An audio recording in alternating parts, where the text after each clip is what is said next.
South Africa থেকে যুক্তরাষ্ট্র IPL এর ব্যবসায়ীরা পৌঁছে গেছে দুনিয়ার কোনায় কোনায়। বাংলাদেশের মার্কেটও ধরার চেষ্টা করছে। এমনকি টি20 ফরম্যাট ছাপিয়ে দ্য 100-এও ঘাঁটি গেড়েছে তারা, যেন পুরো ক্রিকেট দুনিয়ার মালিকানায় কিনে নিতে চায় ওরা। ইন্ডিয়ান প্রিমিয়ার লিগের বাইরের ফ্র্যাঞ্চাইজি মালিকানা কেনা এই ব্যবসায়ীদের জন্য নতুন না। নতুন খবর, তারা এবার শেয়ার কিনে ফেলেছে ইংল্যান্ডের দ্য 100 লিগে খেলা ফ্র্যাঞ্চাইজির শেয়ার। লখনৌ সুপার জায়ান্টসের মালিক সঞ্জীব গোয়েনকারের কোম্পানি 70% শেয়ার কিনে নিয়েছে ম্যানচেস্টার অরিজিনালসের। নর্দার্ন সুপারস্টার্সের 100% শেয়ার কিনে নিয়েছে সানরাইজার্স হায়দ্রাবাদের স্বত্বাধিকারীরা। দিল্লি, মুম্বাই কেউই বাদ নেই দল কেনায়। দল আর ক্রিকেটার কেনা বেচার এই বাজারে টাকায় হচ্ছে কারি কারি, কিন্তু তাতে ক্রিকেটের কি লাভ কি বা ক্ষতি সেটা এবার দেখা যাক।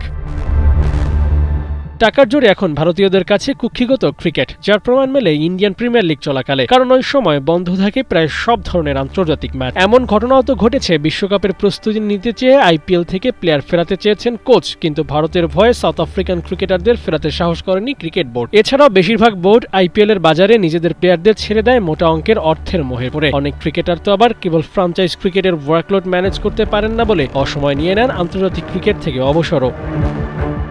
ফ্র্যাঞ্চাইজ লিগ খেলে ক্রিকেটারদের উন্নতি যেমন হয়, তেমনি আছে অবনতির ছাপটাও। টানা ম্যাচের ধকলে কেউ পড়েছেন ইনজুরিতে, কারো শেষ হয়ে গেছে সম্ভাবনাময় ক্যারিয়ারটাও। মুস্তাফিজি তো টানা ম্যাচ খেলে ইনজুরিতে পড়েছিলেন 2016 আইপিএলে। তবে সেসব ছাপিয়েও টাকার ছনছনানিতে কেঁপে ওঠে ক্রিকেট ময়দান। আড়ালে পড়ে যায় আইএল খেলে কি লাভ হলো আর লসের হিসেব। ভারতের ক্রিকেট এখন মাঠের খেলাতেই সীমাবদ্ধ নেই, ব্যবসায়ীদের কাছে হয়ে গেছে পুঁজি। স্থানীয় ক্রিকেটারদের কাছে অর্থ উপার্জনের বড় মাধ্যমও এটি। তাই এখন বলতেই পারেন cricket not a game only. Abu Naim, 71।